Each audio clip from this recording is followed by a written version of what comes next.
Well, it's our pre-Christmas episode of Braver Than the Rest tonight. That's it. Pre-Christmas. We're not going to be here next week, hopefully because Jesus has returned, but if not, because we're not going to be here because it's Christmas Eve. Right? Yes. So we don't dare broadcast on Christmas Eve. No, although I wouldn't mind. Was that yours? Yeah, that's me. Sorry, we got it up for the chat. Chat purposes, everybody. Chat purposes. Okay. Yeah. So, yeah, we're not going to be here for that, and you all have a Merry Christmas. Is it still doing it? Yeah, it's still doing it. That's Jeremy just likes to hear the sound of his voice. bizarre. Technical difficulties tonight, everybody. Technical difficulties. Just so y'all know, we do like watch and comment and try to stay. Yeah, so definitely hit us up in the chat. We've got the live chat going. Love to hear your all's thoughts on what we're going to talk about tonight. And as you saw from the thumbnail, well, don't play yet. We're going to talk about Candace Owens and some of her fans. I do want to talk. Yes, I do want to talk about Candace Owens like one more time. Yeah, I think, and Jared and I were talking about this before. Like, we are giving far too much. I think the world is giving far too much face time for this woman. She is not that bright, although she's got bright people around her because she's a multimillionaire. Well, I think she's bright. Well, I think she's crafty. That's the best Crafty. way to put it. That's right. Yeah. Crafty is a good way of putting it. Yeah. So, but yeah, there's been a lot that happened this week with her. We're going to talk about it because everybody else is talking about it. So we're going to talk about it too. Yeah. Might as well. Might as well chime in. Yeah. But we've also got a lot of stuff to talk about, especially later on. I want to bring up, once again, we're going to come back to the Muslim issue, the Islam versus Christmas, let's call it, issue. And it's a global phenomenon. It is a global phenomenon. What we're seeing right now is happening all around the globe. It's almost like they've decided that they've got just enough people to cause a ruckus. And really what they've got is the governments are standing down. Right. Is what they've got. Governments that are cowards, who are just cowards. And they know that if they push against the Christian, it's okay. The Christians will stop. Well, the Christians, Christians tend to back down very easily. Yeah, they're not going to continue this, right? Yeah. But I have a feeling it's going to backfire eventually. But first, let's get into Candace and all the good times that she's having. As we all know, she met with Erika Kirk this week. Mm-hmm. Had a little closed door. Apparently had water. Well, yeah, water. I'll play the video, but she was. I mean, when she came back from that meeting. This is the commentary. In fact, the comment section here, you'll see all these super chats, and I don't recall who made the post, but they lined up all these super chats, basically bashing her, and it's because she started this cult movement, which it's a cult. Sure. She started this cult movement, and through this cult movement, she ginned up and spun up all of these people, and when she comes back from that conversation and she was treading lightly, at that point, everybody turned on her. They said, wait. Now you've got to be in on it. Now it's got to be you've turned in their words. They say got the call, right? Meaning from Israel is what they're implying. And anyway, I think it's worthy to scroll through this. We'll listen. I think we should listen to it. It's only 1:53, and then read the comments. But we'll go back through and just highlight some of the comments because it's pretty wild.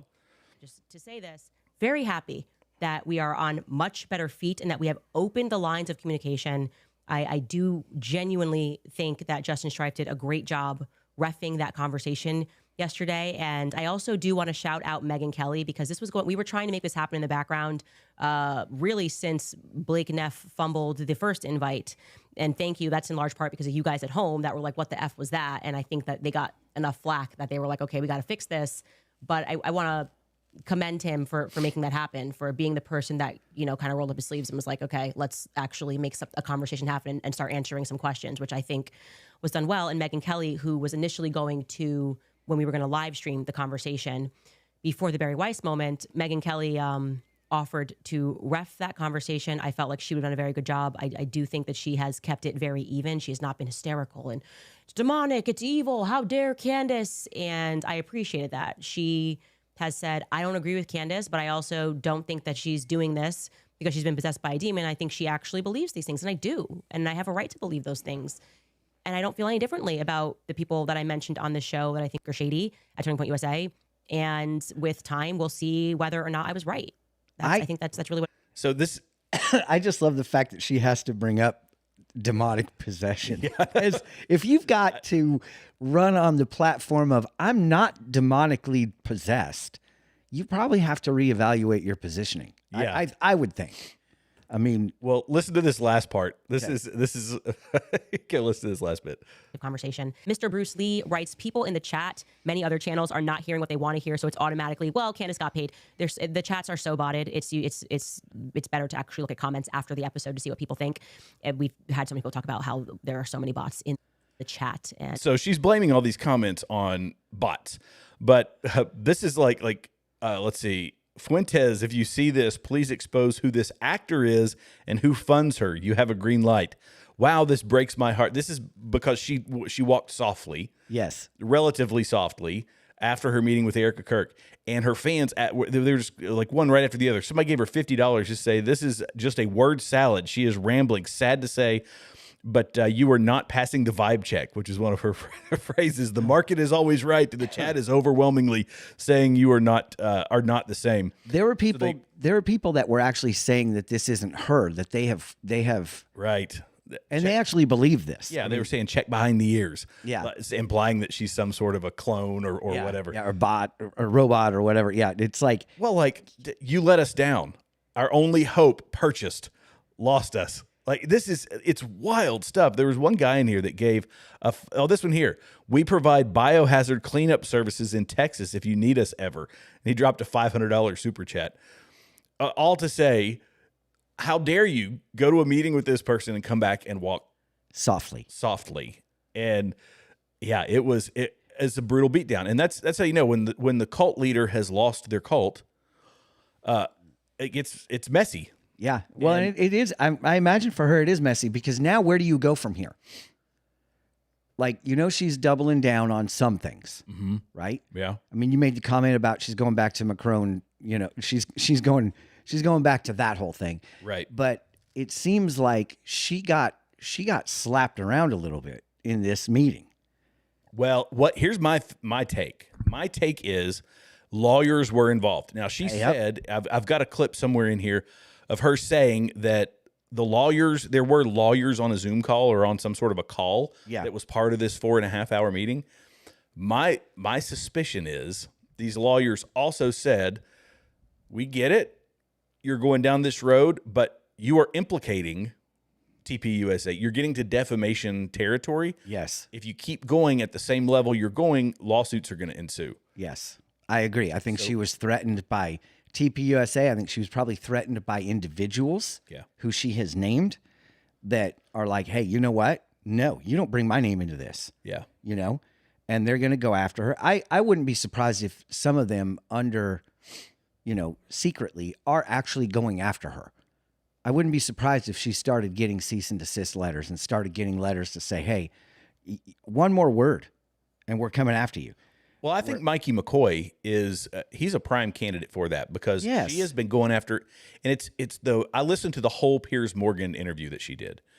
And that whole interview was her saying, no, I'm not accusing Mikey McCoy. And yet it's the very underhanded way that she says, people that just aren't right, people that are really suspicious, people that were implicated like Mikey McCoy, or people that are too close to this like Mikey McCoy. It's strange behavior like Mikey McCoy. Right. But she's not, I'm not implicating him. But I'm not saying he did it. But I'm just going to bring him up on a loop and draw the linguistic line between. Yeah, it's what the Democratic Party does all the time. Exactly. If we say it enough, people start to believe it. ICE is bad. ICE is bad. ICE is bad. So now you got people in Portland wearing blue vests that say ICE Watch. Have you seen this nonsense? I'm not kidding you. No. Neighborhood Watch.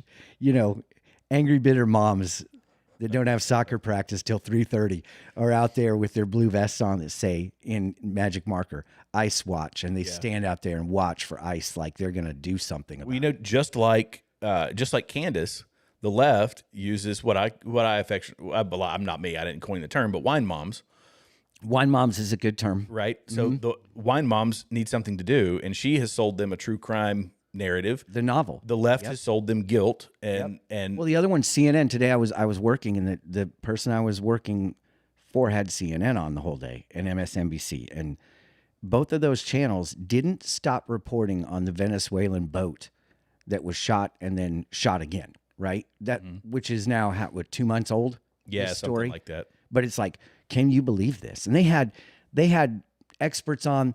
They had people in Congress that were on who, part of the Department of Defense who were, obviously severely left leaning. Like if I was Pete Hegseth and those, I would just be like, get out. If you're a Dem, you're out. You're not going to be part of this because you can't handle it. And it's like, well, I don't know if that, that's not right to. It's like, no, just shut up about it. And I told the guy, I'm like, listen, I think.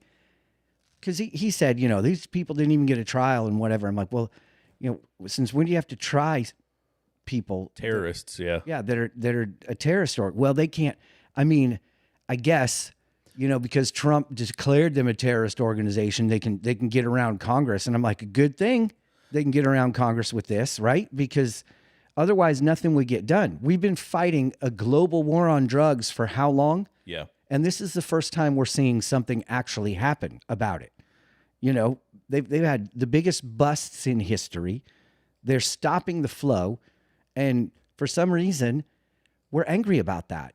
Well, here's Fetterman. Fetterman came out. He sat in one of the classified briefings. Yeah. And listen to this. This idea, some things out in the media, it's kind of putting out this that the military is just picking off, any boat that comes across. That's just not true. I mean, there's extensive intelligence, and they know exactly who's on that boat, and they know what's actually on that boat right now. They're not.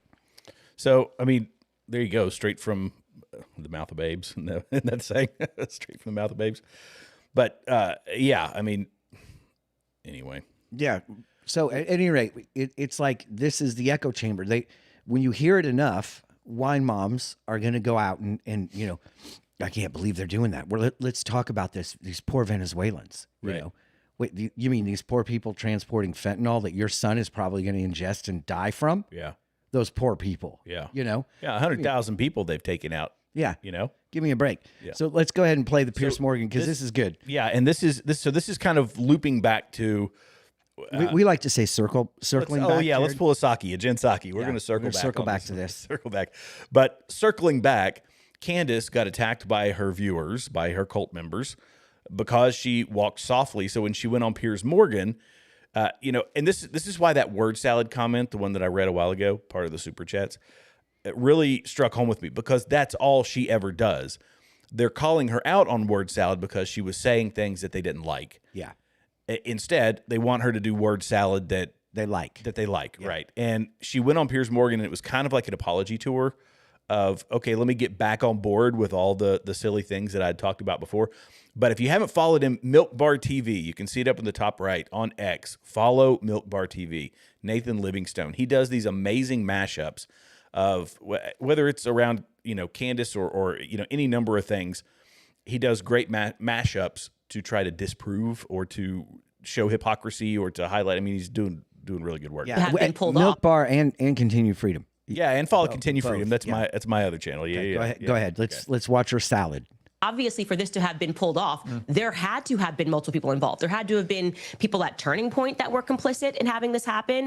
I didn't say that they murdered Charlie. You said My that show, people I've at been very Turning clear. Point were complicit in his murder.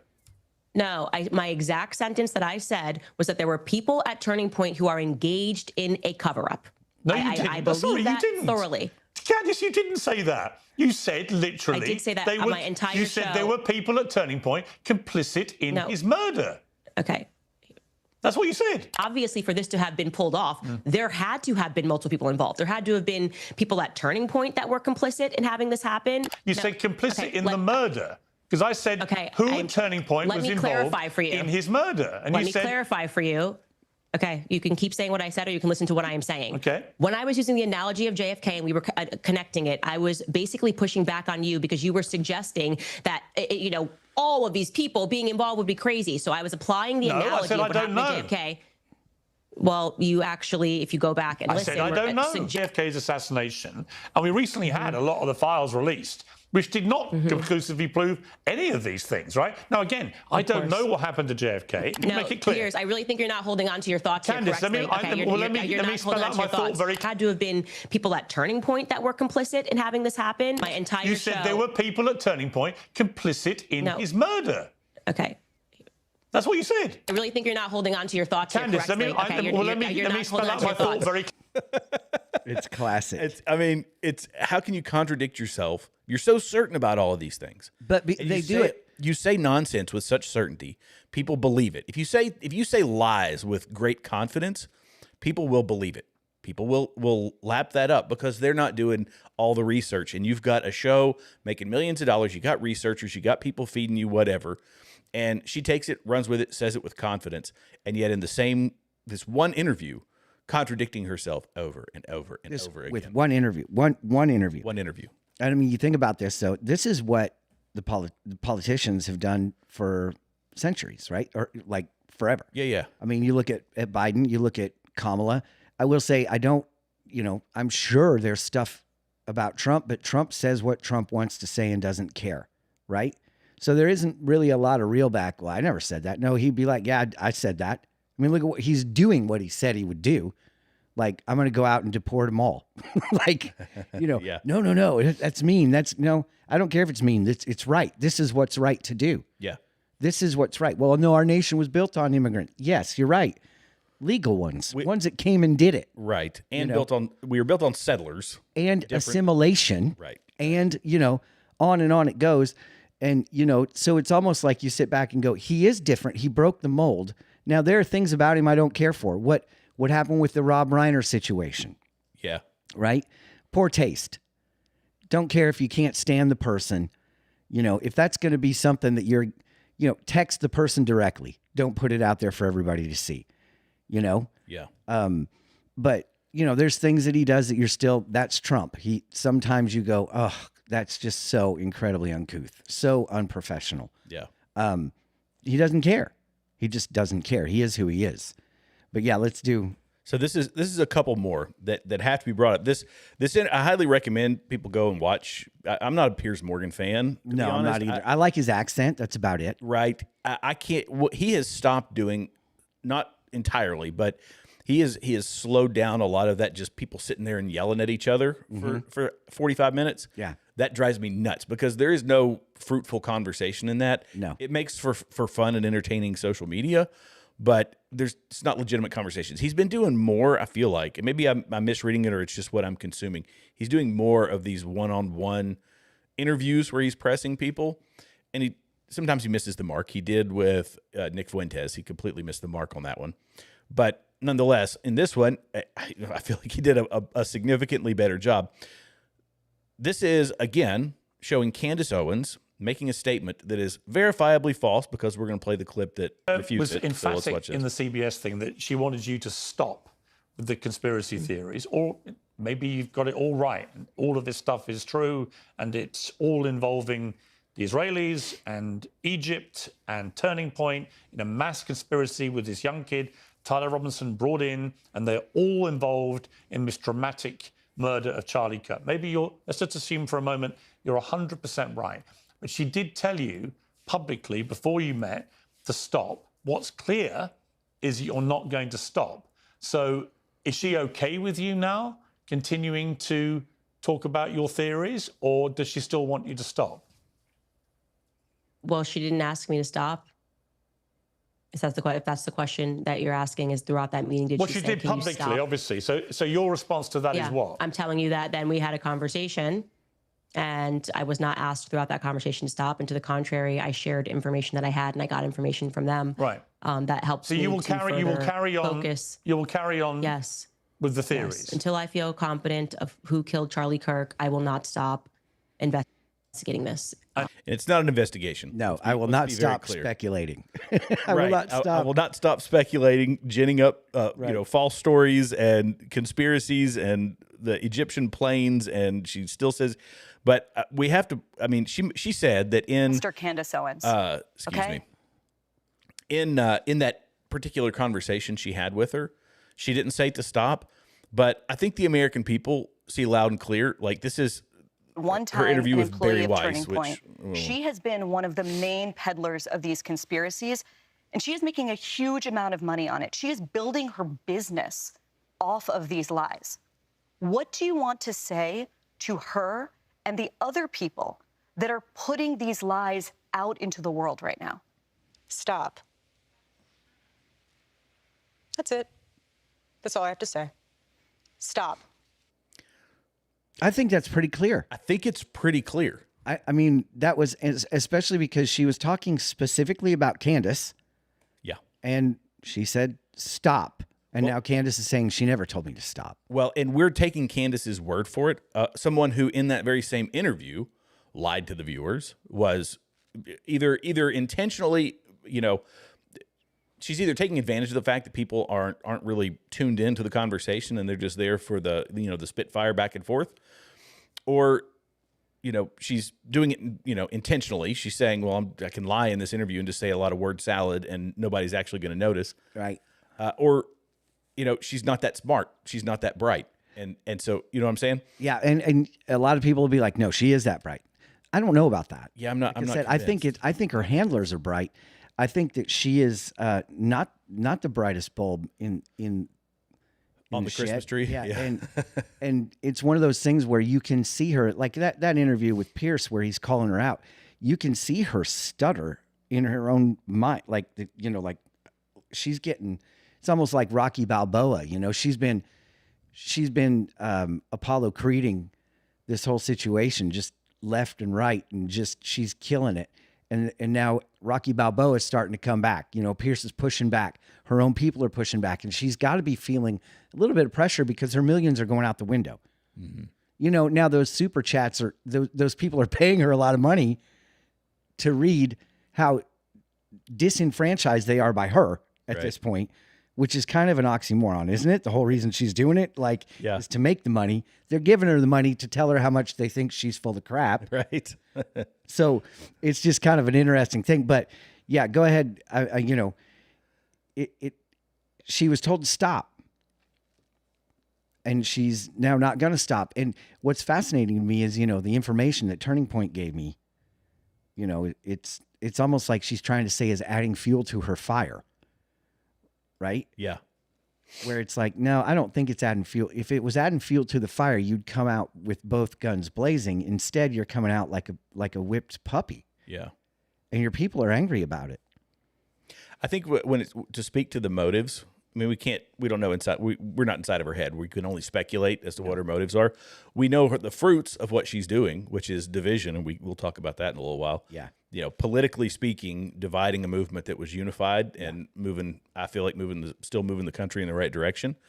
But these are like little rare glimpses into what she's thinking. Which I will now refer to as the non-smoking gun was actually discovered. I love the details. I love details. I'm a detail-oriented person, and these ones are fun and curious, okay? So the story goes... Talking about Charlie Kirk's assassination. Well, that's all she does talk about. Yeah, so go ahead. It's 100% of her stuff. But it's like, this is fun. It's fun for me to sit and speculate and just throw out random things that can ruin lives, destroy businesses, can ruin political movements. It's fun for me to social movements and spit this stuff out about a friend's murder. Yeah.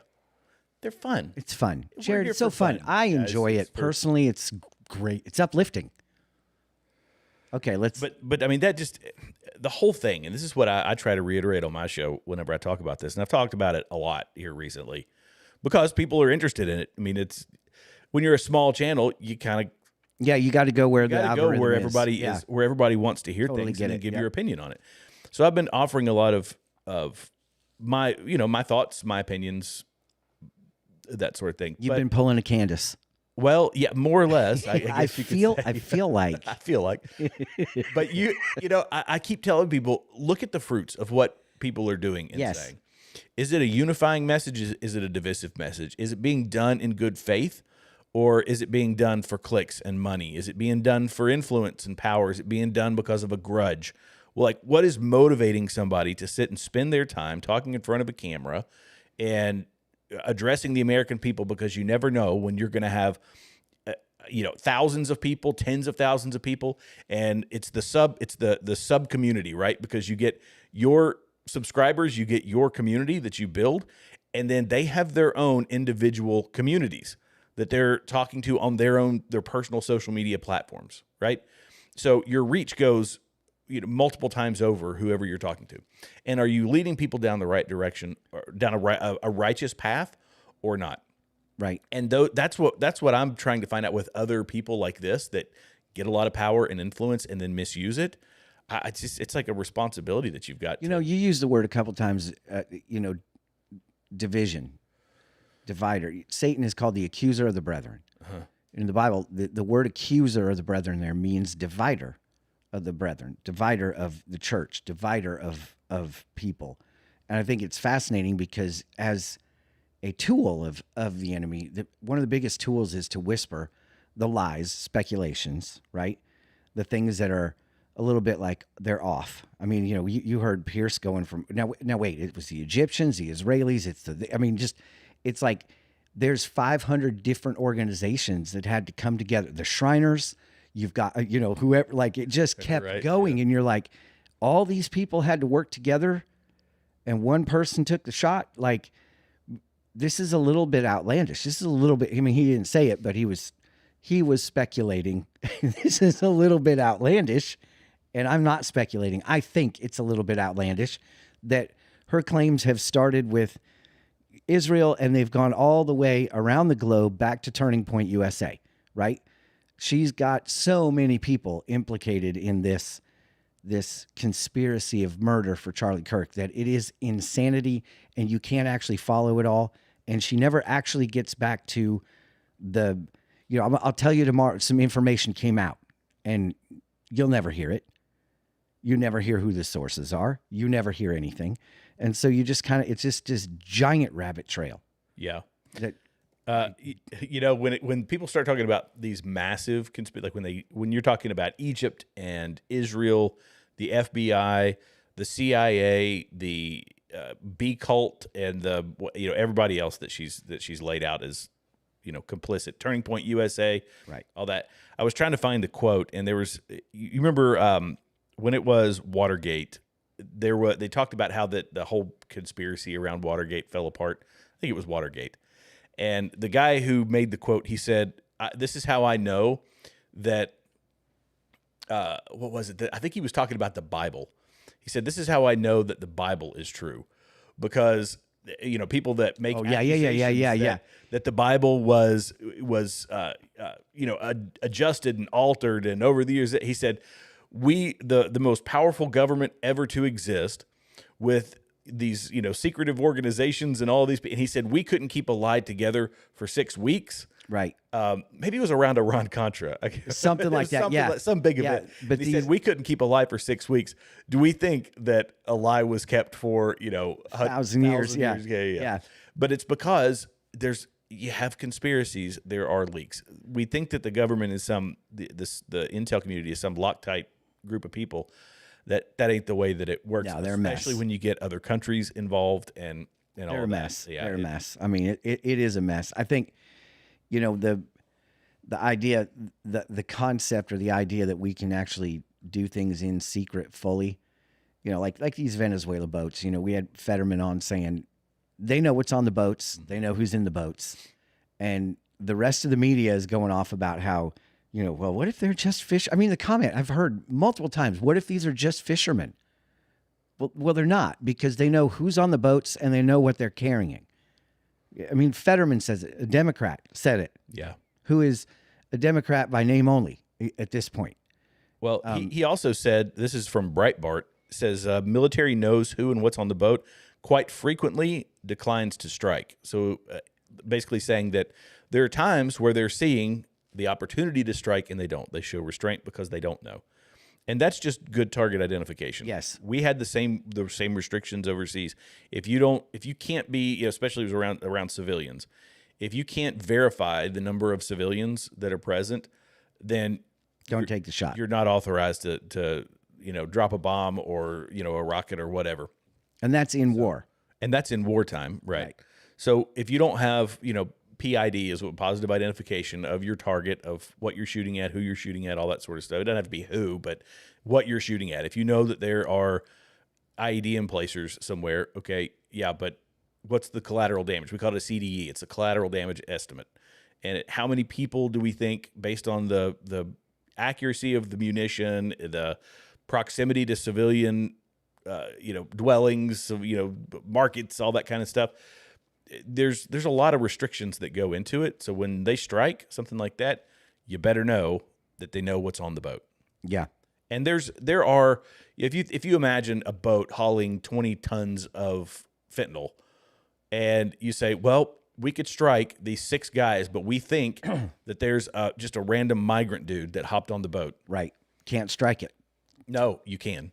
Because you say, what's the collateral damage there? Yeah. There is acceptable collateral damage. You're going to take out 6 bad guys and 20 tons of fentanyl with the capacity to kill, 10 million Americans. But there's one guy that hopped on the boat knowing that it was fentanyl, so that goes into the equation as well. He knew these are drug runners. He made himself complicit in their illegal activity, which is a terroristic act against the United States. Sorry, buddy. Which is sad, right, for him? Yeah, it's sad for him, but it is what it is. Them's the breaks. Yeah, but we're going to scream, the irony is we're going to go ahead and scream like, well, that poor guy. Meanwhile, if they get here, there's going to be hundreds of thousands of people that die in the streets because, the wine mom is upset. We shouldn't, accidentally kill a migrant who's getting on a boat full of fentanyl that they know is full of fentanyl and coming here. Or let's just say they don't know that it's got fentanyl and they're getting on with 6 drug smugglers. What's you got to look at the kill-death ratio here. Yeah. It's like, okay, one migrant, that's a sacrifice. It's horrible. Like, I'm not saying that his life didn't matter. He could be the one to cure cancer. Doubtful, but hundreds of thousands of people. It's we do it with the military all the time, right? We'll sacrifice one person to save the mass. We do it with our own guys. Why wouldn't we do it with somebody else's? I mean, it just, yeah. At any rate, we get on to the other things that it is Christmas. It's rapidly approaching. Candace Owens is spiraling, and everything seems to be looking up until you consider Christmas markets in Europe. Mm. And I just want to start off this little segue with a picture that I sent Jared of a gift, a toy, a kid's toy, a new toy that they're releasing. The Sharia Barbie comes with a hijab and bruises. It's and so wrong. It's stoning accessories available for additional purpose. Purchase. I love it. So messed up. So bad. Sharia Barbie. I ought to be in New York City right now. Oh, wow. Paris has decided to cancel everything related to Christmas this year. Yep. This is, let's see. Is this the same city that brought us the transsexual Last Supper? Yes. Yes, right? it is. Yeah. Yeah. Okay. Same place. So Yep. just this week, Paris cancels their New Year's Eve celebrations amid terror threats. Pro-Palestinian terrorists arrested for plotting New Year's Eve bombings in Los Angeles. Poland disrupts an ISIS plot to bomb a Christmas market. And I actually had, there were 2 that Poland dealt with. Germany foils an Islamist attack targeting a Christmas market. Islamists kill 16 people at a Hanukkah celebration in Australia. Oh, the Bondi Beach. That was, boy, Terrible. that was, did you watch the video footage of that? I did. Dude, the one guy who, I should have pulled up that clip. The hero from that he tried, I think unsuccessfully, he wound up getting shot. He got the weapon from one of the guys. He didn't shoot him, which I kind of wish he had. Yeah, the guy stood waiting and then... Yeah, well, he was crouched behind a car. Let me see if I can find it, because that is totally worth watching. Hero from Bondi Beach. Let's see. Yeah, and Mr. Guns and Gear was playing the video of the firearm destruction down in Australia. Mm-hmm. Here's the clip. So this guy, pull this up here. There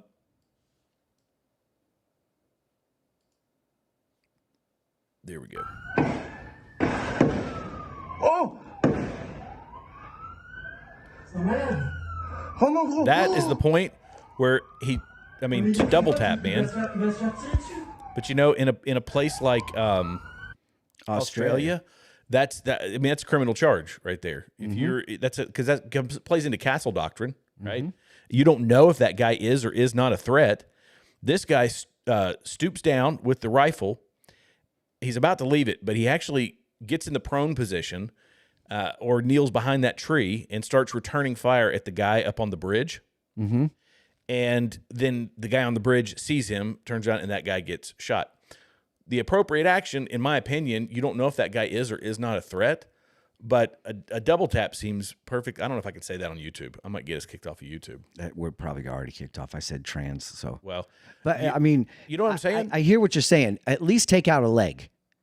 Well, but I mean, yes, double tap. I get it. In those circumstances, the guy's got bags and bags of stuff. Does he have a pistol on him? You know he was a threat. You know he had taken life. I just know what I would have done. But not if you're in Australia. training, you probably would have. But not in Australia, right? Yeah, and that's the other half, right? You're in a country that doesn't allow this, right? Well, and because there's still a threat, so the other guy up on the bridge is still firing. If that guy isn't secured, if you're there, alone, which he was, nobody came to help him. It was just him they're too busy filming. Right. Everybody's got their cell phones out, but you still got an active threat. So that's something. Let's just get this out for the listening audience, right? If there is an active shooter and you have the wherewithal to film on your cell phone what is happening, shame on you. Yeah. Like, you either need to be grabbing a child and covering the child, or you need to be running to the fire. It's one or the other. And, when these people do this, where they're going to film stuff and not get involved, it's just this it's the Kitty Genovese syndrome, where, somebody else will take care of it. Somebody else will do it. I'm going to film this and watch what happens. Yeah. Well, it's the same, the which one syndrome? Kitty Genovese. She was the girl that was murdered in New York in the 60s, and everybody watched and listened to her. That's happened there's reports of it happening in Chicago. That's why we have transit that's in why New York. It's actually against the law to not intervene if you see a crime happening now. However, so often they're using the footage as witness. So it's almost like, we're doing our part by filming this so everybody can see, where it's like, and the other half is you've got people getting in trouble for intervening and saving and protecting people now, right? Like you're saying, this guy double tap, he would have gone to jail for double tapping a terrorist, a murderer. Right. Right? Well, and like I was saying before, there's the footage Mr. Guns and Gear was showing it of all those weapons being destroyed. All it would have taken was a few CCP holders in Australia, which don't exist, to fairly quickly neutral. If that happens we saw it in was it Texas or Tennessee? The guy that stopped the active shooter because he had an AR in his vehicle. Yeah. We've saw the church where the guys were armed and they stopped the Right. It happens, and it's also the oft not reported statistics on the number of defensive uses of firearms in protection of other people. You can't quantify the lives that are saved from that sort of thing, but everything from brandishing to actively engaging somebody is somewhere between 500,000. This was a study done by the federal government, so it's obviously going to be even swayed towards the left. But there have been other second and third party organizations that have done studies. 500,000 to 3 million defensive uses of firearms. We hear about the 30,000, 20,000 of which are suicides in America. Right. But we don't hear about the 500,000 to 3 million. That's obviously at the very, very high end defensive uses of firearms that actually save people's lives. Right. So this is these two parents talking about the Bondi Beach police and how they responded. Okay. These police officers were hiding behind a car. I tried to grab one of their guns. One of the other one grabs and he says, "No, I'm trying to grab for his gun." These men, these police officers, they know who I am. and I hope they're hearing this. You are weak. You could have saved so many more people's lives. They were just standing there, listening and watching this all happen, holding me back. 2 police officers. Where were the others? Not there. Nobody was there. Everyone, the public, helped. Nobody else. My little 3-year-old was saved by a pregnant woman who saw her crying and screaming, "Mummy, Daddy." We were there. There was not. Do you know how long did it take for police to come? How long did it take? It was like 15 minutes. So it's just No one. Everyone was too scared. Yeah. So I don't recommend reaching for police firearms. Obviously, that's not a good idea. No. First off, but I thought it was wounded. I thought that originally when I watched that video that she had said it was a wounded officer, and she was like, "Give me your gun so that I can." But nonetheless, I don't recommend that. However, we've seen this in Uvalde, Texas. We saw it now here at Bondi Beach. We have police that are poorly trained. They spend more time, doing paperwork and, being understaffed and on patrol Going than they do. to the gym. Right. Or a lot of them don't even go to the gym. I gotta go to the because gym. the leading cause of death for police officers is heart disease. Sure. In America. Sure. But I'm sure it's the same elsewhere in other places. So they're understaffed because the government hates them. The left hates them. And this is Australia's full of lefties. So they can't get enough police. So they're overworked. They're, understaffed, improperly trained. And you have a situation like that. They're not doing anything. Plus, they don't even give them the appropriate weapons to respond. It's like the guy, the cop in, I forget which state it was. There was an active shooter situation. And he pulls up in his vehicle. Became famous because he steps out of the vehicle with a cup of coffee in his hand, walks to the back of his vehicle, sets his coffee cup down on his vehicle, pulls out his AR. He has an ACOG, which is a 3-power, I think it's 3-power ACOG, lifts it up, makes a 182-yard shot, 1 bullet, hits the guy. He falls to the ground, and he radios in. He says, "Shooter's down." Picks up his coffee again, unloads his AR, puts it back in the Was bag. that in Texas by chance? It sounds like a Texas cop to me. It was. I mean, it was, and that's the exception. It's not the rule. yeah, that's the exception, not the rule. And I think you're touching on some really ill-trained, ill-equipped. I think a big one is this leftist ideology that has trickled into every facet of society. This feminine, weak, backwards ideology that we don't want to actually hurt somebody, or we don't want to, where it's like, no, listen, these people are murdering people. This is their goal today. And I mean, they're using like lever actions. They're using bolt actions. It's an Australian regulation to prevent rapid fire, where it would be a modified semi-automatic type weapon. Sure. And they pull it back, but it's a spring-loaded slide. So it's as opposed to the weapon just cycling itself. Right. So you actually have a regulated weapon that is designed to prevent this stuff from happening. Good job. Yeah. It happened anyways. Derek made a good point. He said, "Jared, that is a prime example of why let me put it up here. That is a prime example of why the Second Amendment is so important, isn't it? 100%. Because you are your own first responder. I mean, that's just, I don't know why my the comment box keeps messing up on me. I like that. You are your own first responder. Yeah, you're your own first responder. Yeah, you need to it's know true. basic medical. You need to know how to operate a firearm. Yep. You need to be, having a firearm can be dangerous, to be perfectly honest. If you don't know how to handle it. Yep. And I was trying to get this to play, but for some reason, Oh, this is this is the guy making the shot. Like this is why training is important. Yes. Coffee. Let's see if I can put.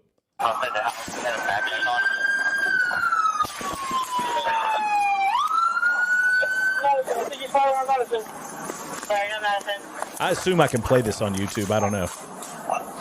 It doesn't show anything.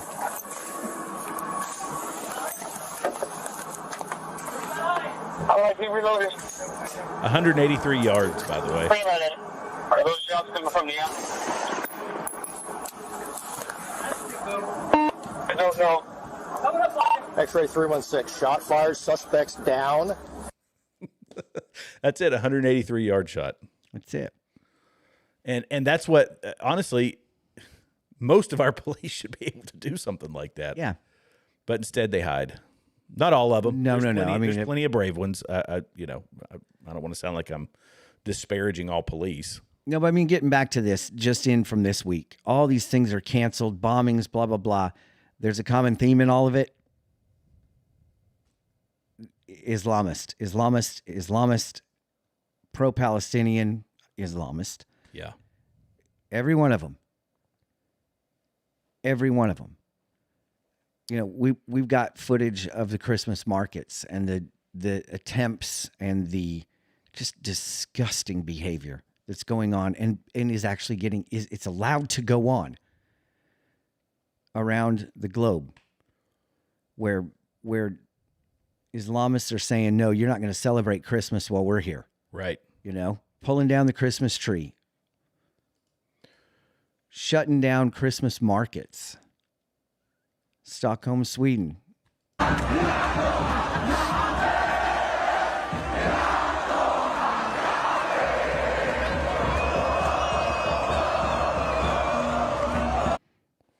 This is the Great Awakening. I mean, look at this. There, you go to the Christmas market with your wife and kids, and this is what happens. Yeah. This is what happens. And it's not just in Stockholm, it's in Brussels, it's all over Germany, it's in France, it's in England. And when is it going to happen here? I don't know. It probably already is in some communities. It probably already is happening. Yeah. We're just not hearing about it because, God forbid our media report the truth on things outside of their narrative. They're not going to say a word about it. Fox would, I guess. But, Well, this is why I people like Tucker, right? Sure. To bring it back to the political side of this thing, because that's where my brain spends a lot of its time.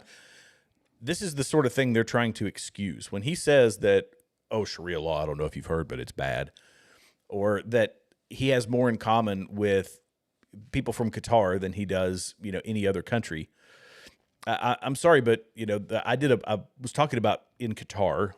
The point he made was that Christians could worship more freely in Qatar than they can in Israel, right? Yeah. In the 6 churches that they're allowed. Government controls. Government controlled, behind walls with no external symbolism that it's a Christian church. I mean, you can say that. What Tucker did, you're right. Kind of. You're not telling the full truth. He's right. pulling the wool over everybody's eyes. Yeah. Right. But when he stands up for that, Islam, it is in every way antithetical to Christianity, and it obviously we're part of the destruction. If it's because we get 2 options. The Jews they don't get any option. They have one option, right. And that is done. Yeah. Right. Right. Christians get 2. So you can 3, I guess. You convert or die. So that's 1. We'll call that 1. Or you pay the jizya. Yeah. So you have 2 options. Got 2 options. Yeah. Right. Convert, die, or pay. Right. It's Christianity. This is our options under Islam. Right. Convert, die, or pay. And what we're seeing around the U.S. right now is just all taqiyya, I think. It's all that.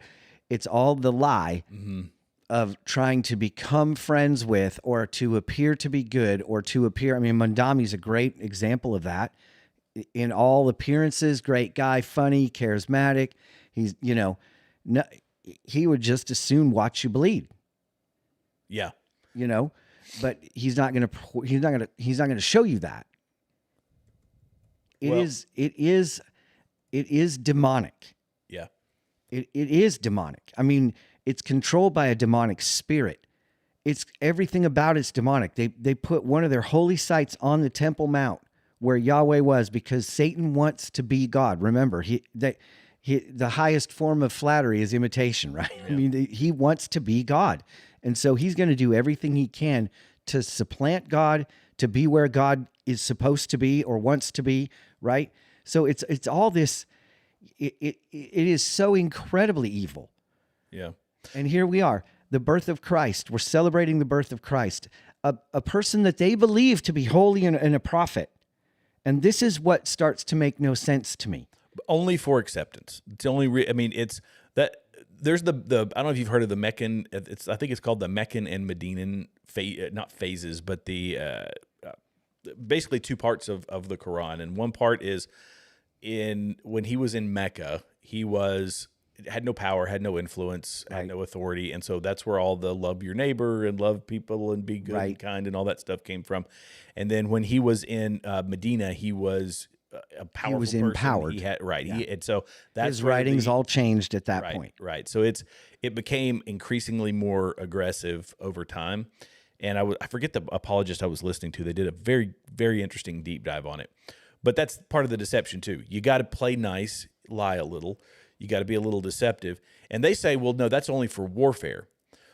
Well, they've been we've been at war with them, with Islam, ever since the revolution, like pre-revolution. Yeah. When our sailors were being captured on the Barbary Coast, our first conflict was with them. Before we were at war with the British, we were going down there saying, hey, you're taking our sailors and our merchant ships and you're putting them into the slave trade. Stop. And they asked the Sultan or whatever he was down there, why are you doing this? Because I'm told to. Because I'm supposed to. You're the infidel. You are the bad guys. And I think it was Frank Turk that was talking about that one. It might have been. Anyway, it doesn't matter who it was. It's true. And so we've been at war with them for a long time. The occupation of Europe, the occupation of cities in the United States, that is all part of it because the warfare is it's a means to the end of a global caliphate. So they're always at war, which means they can always be dishonest to you. Yes. So not just because we're not, warring nations at a particular point, the ideology is at war with our Christian nation, which we technically still are. And so, yeah, we are at war because we possess the land that they believe should be theirs, because all the land they believe all the land is theirs. It's a global caliphate. It's global domination is what they're at. That's the goal. Yeah. And here's a question for everybody, is that the one world government? I've often wondered, yeah. Because, in the end times, we're going to be under a one world government. And we're seeing right now Western Europe is falling. I mean, big time. In fact, I've heard predictions 5-10 years, we will no longer recognize Western Europe. They'll be the first, the first, how is it they put it? Islamic European nation is going to be, the first one will be France or the UK with nuclear arms. Yeah. How dangerous is that? I mean, you think about an Islamic nation with nuclear arms. Isn't it ironic? I think Turkey's got them. There's a few of them that do. I forget which ones. But I mean, you think about this. That's a state. Those are kind of like a stabilized nation. What's happening in Western Europe is not going to be a stable transfer of power unless everybody leaves. I mean, there's footage of women. I watched a video of a woman getting in trouble for walking her dog in her neighborhood because the Muslims don't like dogs.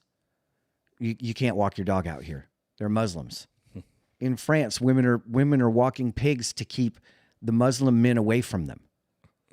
They're getting pigs instead of dogs because they can't touch them. They can touch them with a dog. They can't touch them if they're holding on to a pig, right? It's disgusting, and it is so it's so against our culture. And if you're a woman who voted for Mandami, you got to have you seriously need whatever therapist you're seeing right now, because I know you are to begin with. You're obviously in therapy. You're probably heavily medicated. You're a wine mom, and you definitely need to have your head examined because you actually have no idea. And I think you really probably lost the right to vote, in my opinion. If you're a woman voting for Sharia, if you're a woman who's out there proclaiming Sharia from the mountaintop as a Western woman, you need to have your head examined. Well, you're certainly poorly informed. I mean, let's be honest. Beyond that, I mean, but you don't have any rights under. You have no concept of what's coming. Yeah. It's almost like but you need to have your head examined if you do, because you clearly like to be dominated, right? You clearly like subservient lifestyle. You clearly like slavery, because that's what you're going to be. I mean, you just can't. Are we that naive and stupid that we can't even open up a book and read what this stuff is about? Yeah. I mean, there's nothing good about it. No. Especially if you're a woman. And that's not, I always come back to it's the people from the ideology, people captivated by the ideology are what need to be saved and redeemed. Mm-hmm. And if, because we're all, everybody's ignorant of something. Yeah. You know what I mean? Yeah. And they, in a lot of those countries, the numbers come from high literacy rates. Of course, right now in the religion, they have a huge problem with inbreeding. Huge. Did you hear this study? Or I've read. I read one where the IQ points. Mm-hmm, yeah. Is this where you're going? Yeah. Yeah. It's dangerous ground, but it's true.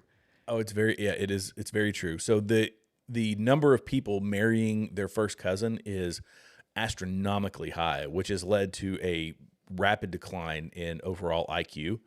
We're talking mid, like, it's double digits, high double digits, but like in the 70s, 80s. It's close to it's close to special. Yeah. And this is what they're finding is it's not the exception, it's becoming the norm. Where and maybe that's listen, maybe that's God's way of keeping them down.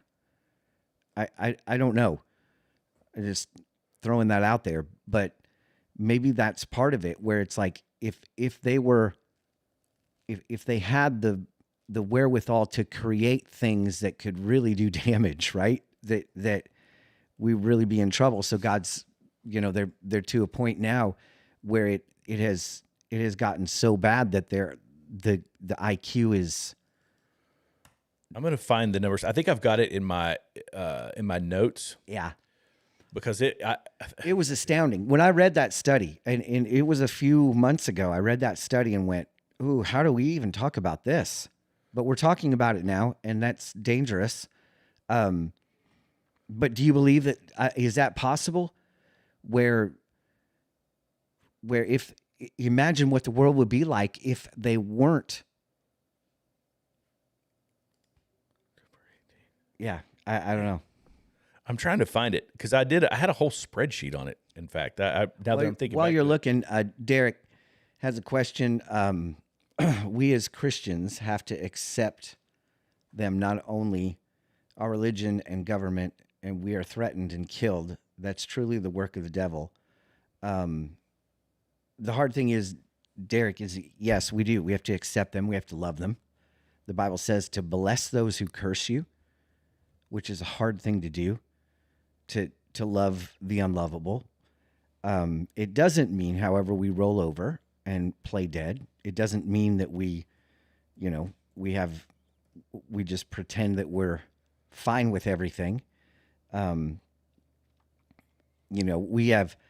think we have a mandate as followers of Christ to, first of all, vote, especially here where we can and where we're still allowed to. And I think our vote needs to be not for who we like, but who is most on the side of what's right, and not what we feel is right, but what actually is right in the Word. And it's an uncomfortable thing, because there are people that, have different values. They weigh in on, immigration is more important to them than abortion. I don't know why, but that's an example where it's like, my heart's really, really here with these immigrants, and, don't really care about the unborn person. I think the unborn person needs to be a primary focus. I think that's one of the biggest heart grievances that God has about our nation and the world, is that we're taking his creation, what he has ordained, what he has given, and we're trashing it. And it is not new. It is something that's been going on since the beginning. Sacrifices to other gods were our own children. Okay, here we go. Jared has it. There we go. Oh man, here we go. Consanguineous marriage rates. Say that word again 3 times. Consanguineous. Consanguineous. So Yeah. this is marrying your first cousin. And Afghanistan, this is Afghanistan, Algeria, Bahrain, Egypt, Iraq, Jordan, Kuwait, Lebanon, Libya, all these places. They're all over upwards of 63%. Holy man. Most of them are in that, if you kind of average it out, in around that 50%. So basically 1 in every 2 marriages in some of these places are consanguineous marriages. And this is what's led to an overall drop in total IQ. Now, you might be able to answer. I've heard people pontificate about this when Tristan said Cain and Abel married their sisters. And this, I've heard people debate this on how come there were no issues if you go that far back in humanity. And it was actually from, who was it? Golly, I forget who said it, but it was basically talking about genetic purity of people the closer you got to Adam and Eve, and that this is also the reason that people were living longer and all that sort of stuff. It's this gradual decline of the fallen world. And so anyway, you might be able to speak specifically to that one, but. Well, you give me a second. There was a point in history. I don't know the answer. There's a point in history where absolutely that stopped. In fact, if you really look at it, when God divided the nations was a big catalyst to this, right? People separated, went their own ways. What's fascinating, what's really fascinating is when they exited the garden, Tristan, that they found other towns to be in. That always fascinated me. Why? What? Wait, what? If they were the first, how is there other towns? We can get into that in another episode. But there was a point when the inbreeding stopped, so to speak. Now, it didn't in royalty, ironically, right? Yeah. It went on and on and on and on. And, I don't think that God definitely frowns on the sisterhood marriage, right? But first cousin, second cousin and stuff, I don't know that there are problems. The result of the problem, the wages of sin kind of thing, where it's like, you're going to have trouble if you're marrying this close. It's just how it's going to be. We look at this, though, I don't want to say that it's the dumbing down of these nations, but in a sense, literally, it is the dumbing down of these nations. Just some examples from history. Here. Examples from history. I'm so glad you're here. This is why we don't. This is why we don't intermarry. That's exactly right. We know the end result. But no, you're right. This is when you couple that with, a decreasing IQ, literacy rates in a lot of these countries that are third world. You talk about Afghanistan. Nobody can read in Afghanistan. So you take the ideology of Islam without there is no individual filter. That person's not reading the Quran. They're just listening to someone. It's similar to what the church was doing back when they were the mass was done in Latin. Nobody knew how to read Latin. It was the language of the wealthy, and so you just told people what it said, and you could tell them anything you wanted to, and it makes people more malleable when you do that, particularly when the overall IQ, when they're uneducated, is low. And it's easier to get somebody to strap on. You talk about Islamic countries. It's easier to get somebody to strap on an SVB, suicide vest. Yeah, there you go. Big words. Yep. Yeah. Well, I was about to use an acronym, but nobody know what that means. This is what it's telling you to do, right? Yeah. And they don't know any better. And I think that, the fascinating thing, and I'm not sure exactly when it came about. I know it's in the Mosaic law, that the interbreeding stuff was to stop.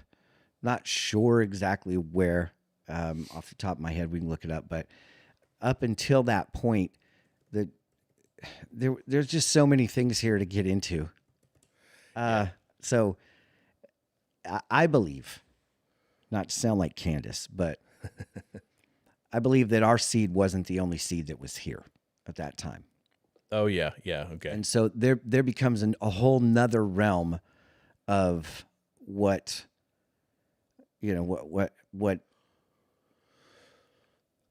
that look like, and what what does that look like when we've interbred with angelic, and how much of that angelic seed is that's not strict. What book is that in? Because I know Enoch talks about it at length, but well, it happened in Genesis 6, right? is that where it was? Yeah. Genesis 6. So, Okay. In Genesis 6, the fallen angels saw the daughters of men, saw they were beautiful, took them as their wives. They actually had children with them, and that's where we get these men of renown, the giants, Yeah. right? Yeah. And there's a fascinating thing. It talks about the flood, and it says that there were giants in the land before the flood and after. Mm-hmm.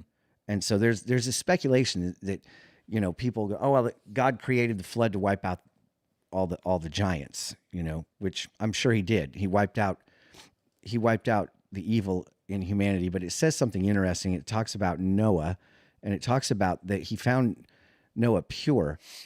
And we obviously know Noah wasn't pure. One of the first things Noah did when he got off the boat was get drunk and pass out naked, and imagine getting that sunburn, that's no fun. So, he wasn't pure, like sinless. I believe it's talking about his bloodline, that he was pure in blood, that he was purely human, that the seed of the enemy hadn't intermingled in with his seed. One of the reasons why we hear about, and people are like, oh, there was all kinds of atrocities in the Bible. They were, the children of Israel were supposed to go in and kill the entire race, the entire race of these people, and even kill their animals and everything else. Well, if you really understand it, you understand that race of people wasn't actually a pure race of people. They were a hybrid, and they were actually hybridizing. They were actually inseminating their animals to try to make different kind of animals, like dogs that can fly, and all. They were doing genetic experiments and stuff, and you got to read some extra biblical information to figure all this out. Some of it is Book of Enoch. It's not in the canon, but there were a lot of things that were happening. We're losing people, I'm sure, when I'm talking about this. There were a lot of things that were happening back then that we can't fathom and understand. Yeah. Well, because it's only mentioned, it's more or less mentioned in passing. Yeah. Yeah. It And doesn't go what's in depth fascinating about it is, Jared, is that it was common knowledge for the Old Testament. Yeah. And even the New Testament church. It was common knowledge. A lot of it went without saying, didn't need expanded on, because they all knew about it. They all knew. They were in on it. They understood it. They knew what was happening. They knew that it had happened. It was not, it's like us talking about Michael Jordan. We all know MJ. Yeah. Yeah, I got my Jordans on, It went without. So I think that for us today in our modern era, it's like we can't figure this all out, but they understood it. They had the writings. They knew the stuff. I mean, the Book of Enoch is quoted throughout Scripture in various places. It's not part of Scripture because there are some things in it that are a little bit like, they didn't want to include that, but it definitely gives a lot more clarity to the fallen angel agenda, to what had happened. In fact, the fallen angels gave us technology in exchange for the women. So they're the ones that imparted so many different things to us. And some people believe that, the great megaliths that were built, centuries before we were able to, we discovered the wheel, so to speak, right? They believe that those were built by this super race, that these giants, these men of old, these men of renown. Mm-hmm. And yeah, it's really fascinating. It's a very, very deep dive. Yeah, it is. Very deep. Yeah. So I just gave you like the cliff notes of it, but I think getting back to Islam, though, where we're at today, right? No matter how we got there, we're here. The more I think about it, the more I really rack my brain about it, the more I sit back and go, is the one world government going to be a caliphate? Is it going to be Sharia? Is it going to be what they want it to be? It would make perfect sense. Mm-hmm. It would make perfect sense.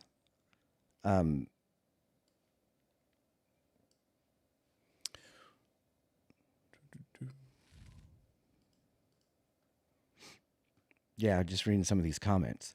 Yeah, I'm reading. Yeah. I'm talking to the last word first. So I was on under my Continue Freedom account, but talking to him, saying it's tinfoil hat stuff and all that. And I was like, no, it's Genesis 6:4. Read it. It's not tinfoil hat stuff. He said, oh, you have a shred of evidence for it. We could talk about Abraham Lincoln, who talked about it in 1848. He referenced the giants. Are we on the Giants? Bones of the Giants. Yeah, that's what he's talking about. You can go ahead and just Google, what the Smithsonian has hidden from us. Like over there are a litany of clippings from the 1800s and early 1900s of giants being discovered. Yeah. All over the world. And I think it was Rogan who talked. He had a scientist on his show, and they were talking about this very thing. Okay. And he was laying out the Smithsonian conspiracy around all the things that have been discovered. Yeah. How it flies in the face of anything that flies in the face of evolution. That's why they hide is it. Squashed, right? And because this is a biblical reference, they found evidence of it. The Smithsonian was given the authority over all the research, all the archaeological discoveries. This is a global thing because it flies in the face of Islam. It flies in the face of the powers that be. The big one, the Rothschilds, the Rockefellers. Oh, It yeah. flies All in the face of everybody that was trying to implement Darwinism, Right. To try to keep Christianity at bay, to try to discount God and creation. Is Correct. really what it was about. Correct. And some of one of the greatest things this would continue. Here's an interesting thought about this is just kind of coming to me, I guess, but with Israel, the fact that Israel became a nation and we got clear access to a lot of those and now they're protected. Granted, the archaeological progress it's slow, but it's happening. In Israel, we get to preserve all that things that are being discovered that legitimize biblical history, the kingdom of David. People said, it's a fanciful story. That's a great example, the kingdom of David. So David killed a giant. Right. And people go, that was just a story. It's a story. It's a well, story. Jesus was crucified on a hill called Golgotha, which means Goliath was a giant from a place called Gul, right? Mm-hmm. So Golgotha means the hill of the skull. Yeah. Which the skull of the Gul would be the skull of Goliath. So there's people that believe that Goliath was buried on that mountain. David brought his head back. Oh, interesting. Yeah. And he put it there. And so Jesus, is crucified on the hill of the skull of Goliath. Goliath also had brothers. Yeah. Who were also giants. And there's accounts in the Bible of David's mighty men killing the other giants. They were still around. They were still there. Well, the point I was going to make was that ahead. the archaeological, the discovery, it was only made in the past, I think, 10 or 15 years, was the inscription of the kingdom of David. They talked about so they're finding this stuff all the time. It's turning up constantly. And we're talking 3 years. Wes Huff, was it 3 years? Yeah. Wes Huff does probably the best job I've ever seen of a historian, of an apologist, of a theologian. I guess you'd call him a theologian, but as a scholar, he traveled over there, and he was in the Middle East. He was in Israel and a myriad of other places. I think Turkey and other areas where they find significant historical writings, and we continue to build that body of evidence. And there's more. I mean, there's more evidence for the existence of Christ than there are for certain kings and emperors that have existed over the years. Most of them, yeah. I mean, he is one of the most historically written about figures from ancient history. Mm-hmm. So he was real. It all happened. Yeah. It all happened. Well, and there's a lot people that, the 500, he appeared to 400 people. 500 yeah, after he resurrected. Yeah. Right. And that these eyewitness accounts, and that it was carried through history that, yes, these things were seen. He was working, from extraneous sources. It's really, I mean, not to really mention wild. You have 12 cowards who completely turn around, right? Right. You die for something that you don't die for a myth. You don't die for a legend. You die for truth. You die for what you know. Yeah. And so these guys went from hiding to lions, right? You don't let yourself be crucified upside down for a lie. Right. In a moment, Yeah. they went from nothing to fearless. Yeah. There's all kinds of apologetics and things that we can talk about Christianity that validate Christianity. In fact, there isn't anything in history or science that can disprove Christianity, right? Yeah. Which you just leave that there. And any scientist or anybody else, you just look at disprove it. They can't. They cannot disprove it. And they've tried for thousands of years, and it can't be done. The thing we were talking about was the concept of the giants. You go back into the internet, so to speak. You go back to print, and you can find tons of print about them finding giant bones, giant skulls, elongated skulls.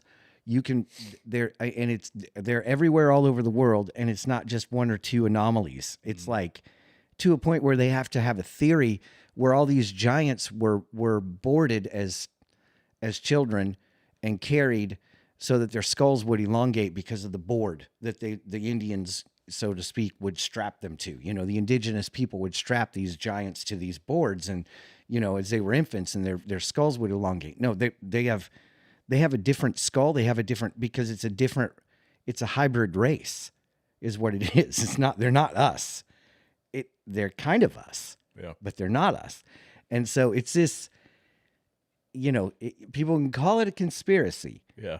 But when you look back in history and you can find article after article after article, Abraham Lincoln, who definitely, I don't think was crazy, Sure he wasn't. Yeah. People validate this, and it was common knowledge for so many people in ancient history that it's almost laughable that we have completely discarded it and call it a conspiracy today. I mean, there's more evidence to support the giants than there is that we walked on the moon, by far, right? Like by far more evidence. And that is a conspiracy, right? Like we'll just give you an actual conspiracy. I don't know if there's more evidence. Oh yeah. No. That of the giants? Than of us walking on the moon? Yeah. The walking on the moon is just, so obviously I believe we went there. I think we do. Which is fine. I've teetered back and forth on it. I listened to a guy recently. He was on, it wasn't Coleman Hughes. It was another guy. He basically a channel I'd never heard of, so I don't remember the guy. It's the only time I ever watched one of his interviews. Yeah, and he had the guy who's the most well-known moon landing skeptic. Well, he just doesn't believe that we landed on the moon. And then he's probably a flat earther. Right. Well, I don't know if he is or not. Yeah.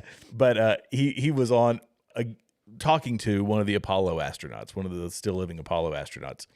And the guy said, yes, I was on the moon with such conviction.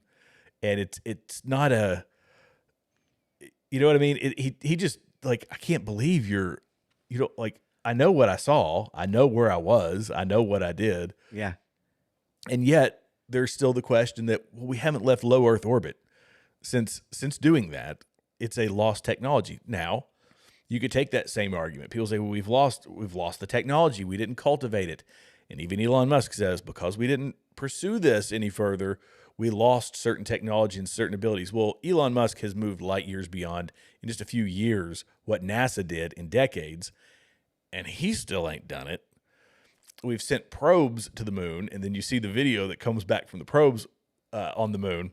What I believe happened was some of the stuff was studio, because there is literally no way for us to televise in crystal clear clarity the landing on the moon. So I think some of it was recreated, or like the mouse on the Apollo lander, right? That yeah, those little things. You're kind of like, that might not be real. Yeah, I'm pretty sure. Who's filming this, by the way?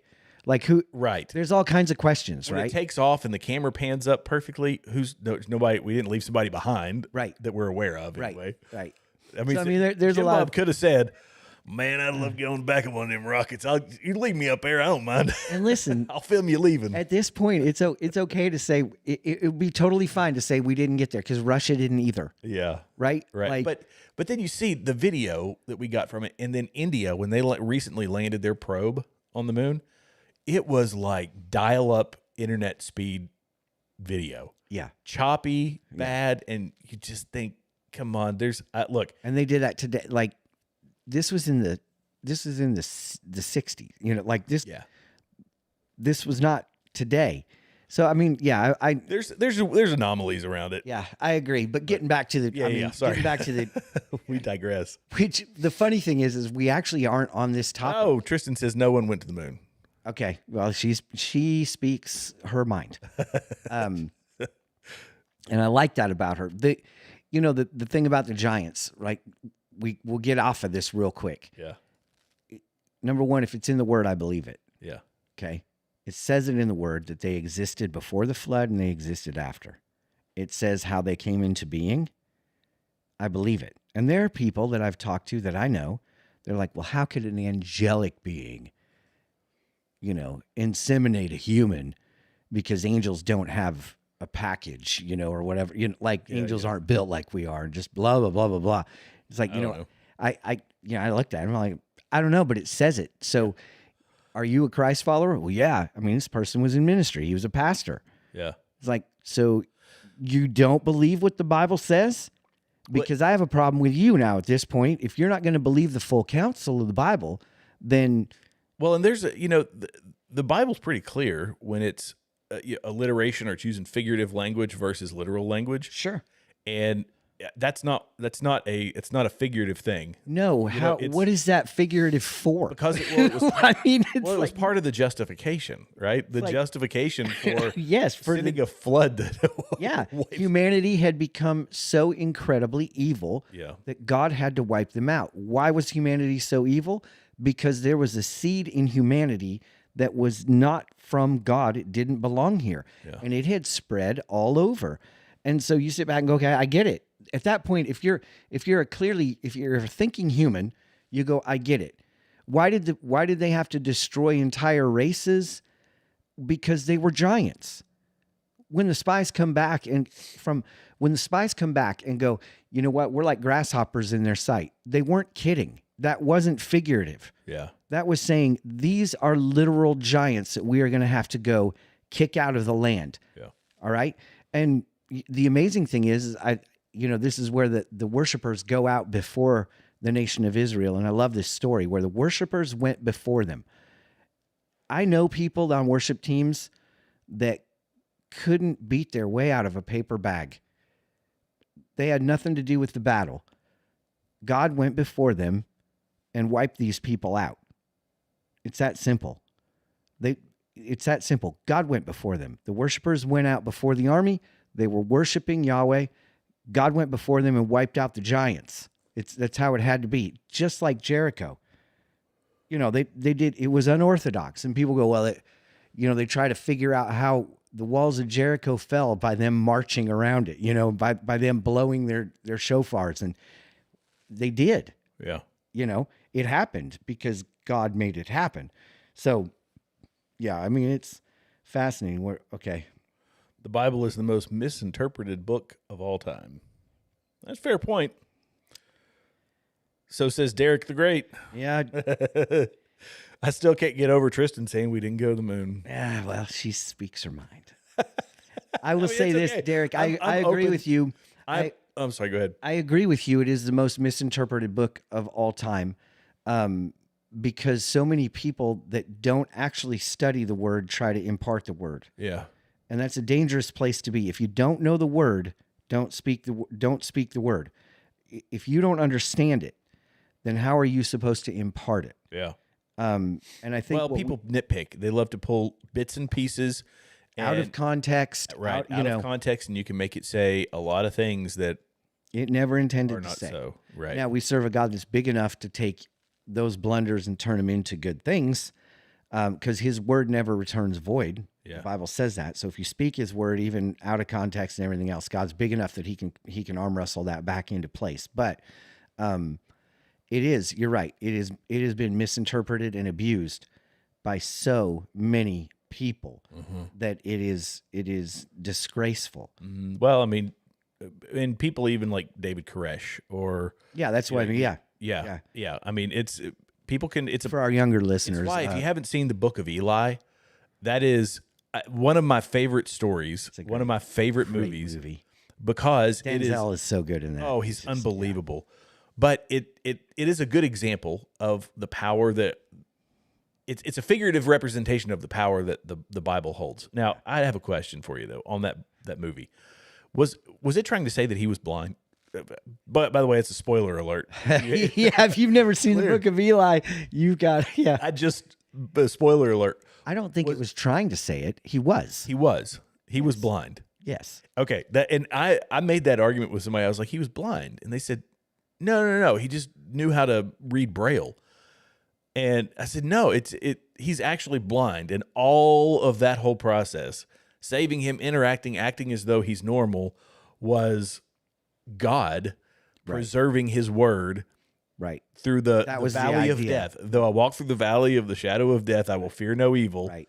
For thou art with me. And so that's what he was. That was the violent, action-packed version of God leading him through the valley. I've heard stories of people in Islamic countries that have been, holding service and stories. I heard one story. It's not like I, hear 100 stories like this, but one story where they were holding a service in an Islamic nation. They heard that the Islamic people, so to speak, in that region were coming to kill them. And their handler was like, we got to get out of here. Well, it was too late. They'd already arrived and they were outside. And there were a lot of them. And the evangelist prayed, and they walked out the front door fully expecting to be gunned down. And they walked through the crowd and they couldn't see them. Nobody could see them. I mean, those are the stories you sit back and go, I heard a guy. Wow. In fact, somebody that I know of, I know, was in a place that was very, very hostile, and some warlords showed up, and they were going to. Were they Islamic? It was in an Islamic part of the world, and they were Christians. We're just going to keep doing that because then it's like the media and what everybody else does. And they were negotiating with this warlord who, they're basically negotiating for their lives. And the warlord said, okay, you're free to go. Like, we'll let you go.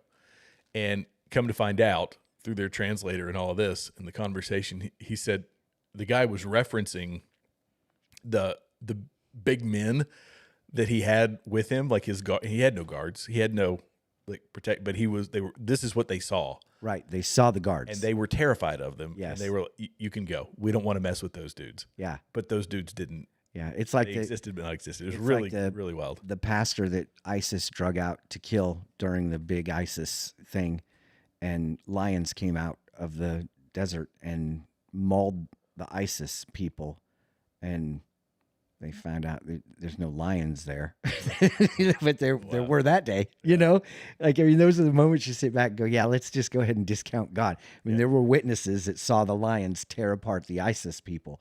And so you're just like, how greater is he that's in us than he that's in the world. Over and over it happens. And we've talked a lot about Islam and Muslims tonight, and it's 10:31, so we're going to be wrapping up. But I want to say this: there is a massive outpouring of Jesus in that religion and culture right now. Oh, it's huge. It's huge. Iran. The conversion rate is astronomical. Well, and the underground church is growing so fast. I mean, it's wild. And it's not anything that because of the nature of things, it's not as much what we're able to do as Christ followers and missionaries and stuff. A missionary goes into these places, they don't come out, right? It's God doing it. He is visiting these people by the thousands in dreams. Yeah. Yep. And he's calling them out of the darkness and into the light. Well, and for every one that you see, people that do escape a lot of those theocratic, countries over there, for every one that you hear from because they go to a country where they're actually allowed to speak, that how many are still there. And live in silence. And that's what a lot of them have to do is that they can't say it. They believe it. There's countless stories that I've heard of people who go through the motions, right? They kneel down to pray towards Mecca, and they do it, but they do it because it's strictly a self-preservation act, right? I saw a video of an interview, and I'll try to find it for New Year, of a woman whose father was big in, I want to say either Palestinian government or in ISIS or something. She was married off and Muslim, grew up that way, married into Muslim deal under Sharia, all that stuff. And she had her moment where she was like, God, and it had a little bit to do with the story of the Prophet Muhammad and the 6-year-old, I'm not going to lie. She was a little bit upset about that and was like, God, I don't think that you would have that happen. And started to question, and God began to answer. And she eventually was like, God, if you reveal yourself, like, show me the truth.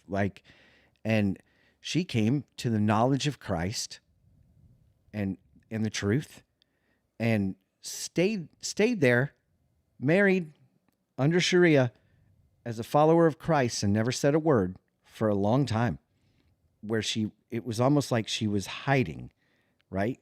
Because she knew if she came out with it, her husband would kill her, she got to America.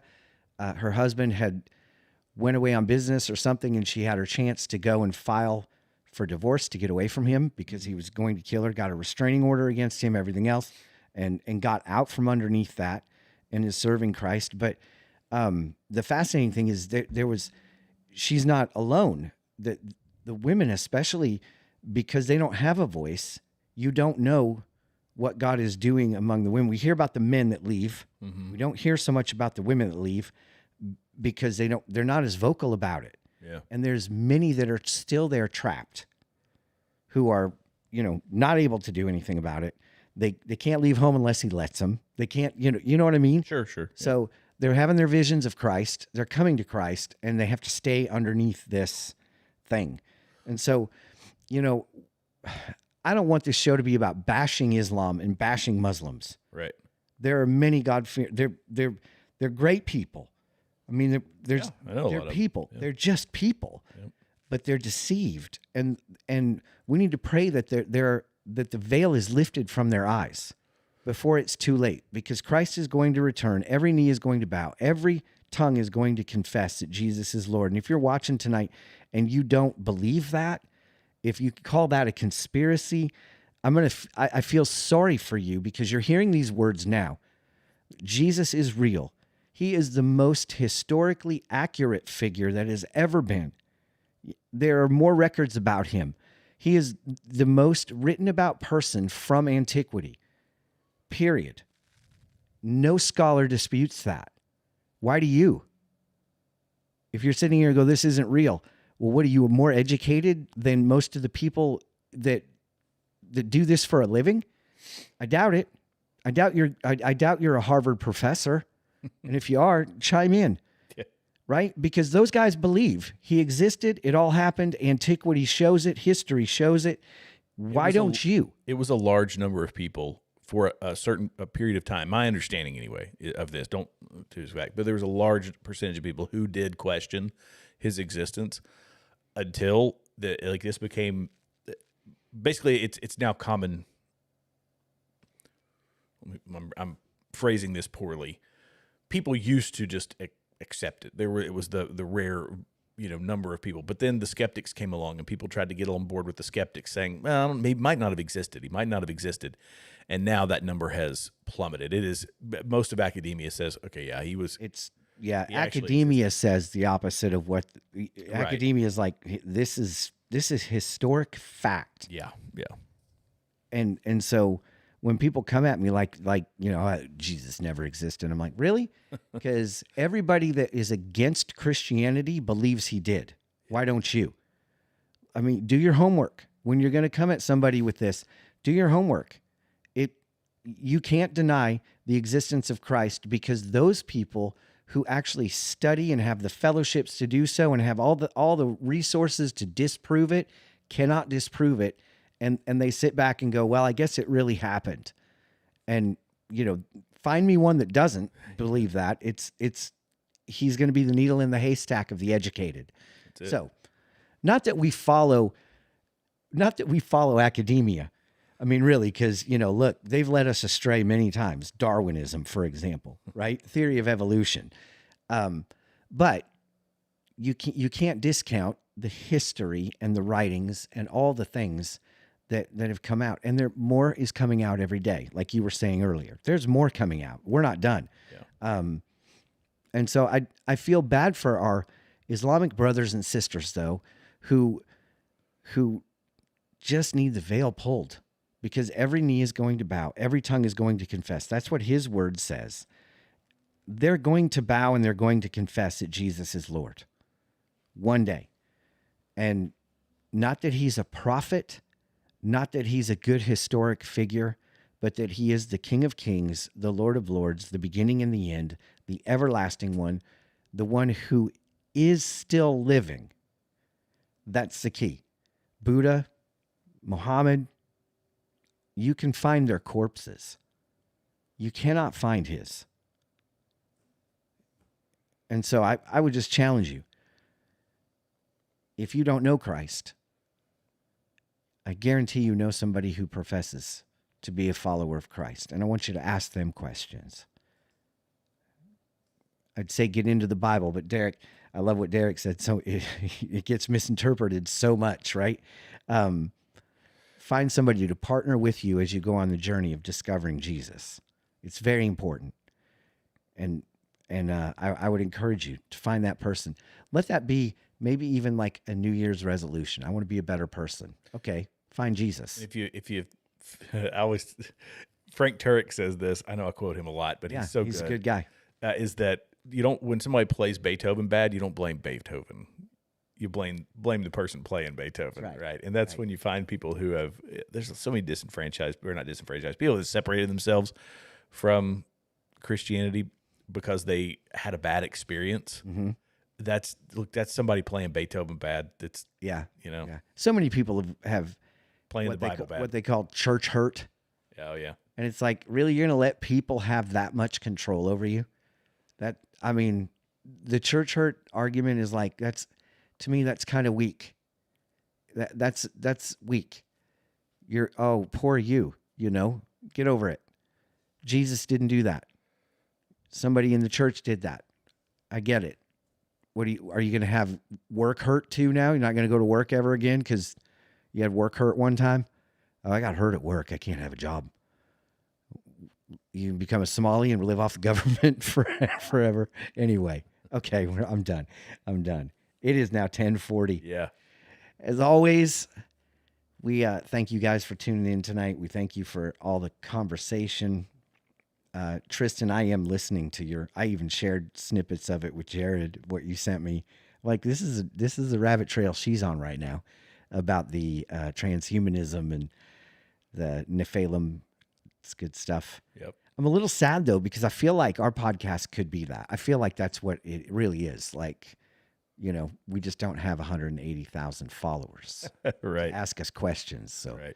At any rate, we will not be on air next week, which puts us to the new year. Indeed. So this is our final episode of 2025. What a ride it's been. Anything you want to close out good year on 25? It's been a good year. It hasn't been terrible. And you know what? Next year, all the Trump stuff comes into play, 2026, right? Mm-hmm. January, we get to see the results of laws and things that have been passed. The big, beautiful bill. Yeah. Might start getting some of our checks, and the kids will, I think next year, don't the kids start getting their money from their $1,000 investments? Yep. I know somebody that's going to impact. He's a young married guy, and they're about to expecting their first kid. Yep. He's all amped up about it. He's like, my kid's going to get some of that. What's the cutoff for the kid? I can't remember. Please let it be 8. I think at 8, it might still be eligible. You have to apply for it, but Yeah. yeah. Let it be 8. That'd be great. That'd be great. I'll have one son that is able to buy a car when he's old. They say Scott Bessent came out and said it could be as high as 600,000 by the time they can withdraw the money. Get out. Yeah. So I'll have one. Now that'll be about a year's salary for right at that rate. for a Starbucks barista by then. Right at that rate, and houses roughly go for 11 million. Yeah, yeah. But you'll have 600,000. You'll be able to get into a nice 2-bedroom for 2.5 million. Yeah. Be able to drive a Hyundai Elantra. 600,000. Bought a scooter. Well, how much you pay for that thing? 40? Hey, I got a scooter for 45 G's, man. That's a steal. But that would be great for him. What would be great and terrible. You know, he'll have $600,000 and my other son will have nothing because he's too old. So that's fantastic, though. At any rate, it'll be a good year. Every year is 1 year closer to the return. There you go. Christ. So, as always, we want to close out this broadcast by saying we love you. Keep the comments flowing. Send us like stuff, man. Just like get us out there and keep your eyes to the skies because our King is returning. Braver than the rest till 2026. Have a good night.